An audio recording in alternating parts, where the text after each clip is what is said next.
അങ്ങനെയാണെങ്കിലേ നീ കല്യാണം കഴിക്കാൻ പാടുള്ളൂ, അല്ലെങ്കിൽ വേറെ വല്ല പണി നോക്ക്. അല്ലെങ്കിൽ അത് അറിഞ്ഞിട്ട് തന്നെ കേട്ടോ, നിനക്ക് ഇഷ്ടം എല്ലാ കാര്യങ്ങളും അറിഞ്ഞിട്ട് കേട്ടോ. ഞാനിത് കല്യാണം കഴിച്ച് കഴിഞ്ഞപ്പോഴാണ് അറിഞ്ഞതെന്ന് പറയരുത്. അപ്പൊ ലിവിങ് ടുഗദർ ആണെങ്കിൽ അങ്ങനെ പോയിക്കോ. അതെ, അല്ല അതിലെങ്ങനെയാ ചേച്ചി ഈ ലിവിങ് ടുഗദർ കോൺസെപ്റ്റിനോട് എങ്ങനെയാ ചേച്ചിയുടെയും ചേട്ടൻ്റെയും? ആദ്യം നമുക്ക് ചേച്ചിയുടെ ഒന്ന്, അതിൻ്റെ സ്ത്രീ എന്ന രീതിയിൽ ഈ ലിവിങ് ടുഗദർ കോൺസെപ്റ്റ് നല്ലതാണ്? എനിക്ക് കുഴപ്പമൊന്നും തോന്നിയിട്ടില്ല. കാരണം ഒരു പേപ്പറിന്റെ ഇതില്ലാതെ ട്രസ്റ്റ് ചെയ്തിട്ട് അല്ല, രണ്ടുപേരും അത് ഈ താലിമാലയുടെ ഒരു ഇതില്ലാന്നുള്ളൂ. അതില്ലാതെ പ്രശ്നങ്ങൾ എല്ലായിടത്തും ഉണ്ട്.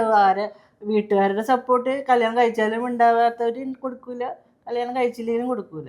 അത് അവരവർ തമ്മിലുള്ള ആ ഒരു മ്യൂച്വൽ അണ്ടർസ്റ്റാൻഡിംഗ് ആണ് ഏറ്റവും പ്രധാനം. ആരെയാണ് ബോധിപ്പിക്കണത് നമ്മള്? ഈ നാട്ടുകാരെയൊക്കെ വിളിച്ച് ഭക്ഷണമൊക്കെ കൊടുത്തിട്ട് ഞങ്ങൾ കെട്ടുകയാണ്, ഒപ്പിടുന്നു, അതൊന്നുമല്ല വേണ്ടത്. ആ രണ്ടുപേര് തമ്മിലാണ് ഒന്നാവേണ്ടത്. അതെ, മാനസികമായിട്ട്. നീ നിന്റെ വീട്ടുകാരെ വിട്ട് ഇവളോട് ചേരുന്നു എന്ന് നമ്മുടെ ബൈബിളിൽ എഴുതി വെച്ചിരിക്കുന്നു. അല്ലാണ്ട് നീ അവരുടെ കൂടെ വന്നിട്ട് സ്ത്രീധനത്തിന്റെ പേരിൽ ഇവരെ പീഡിപ്പിക്കുന്നു എന്നല്ല എഴുതി വെച്ചിരിക്കുന്നത്.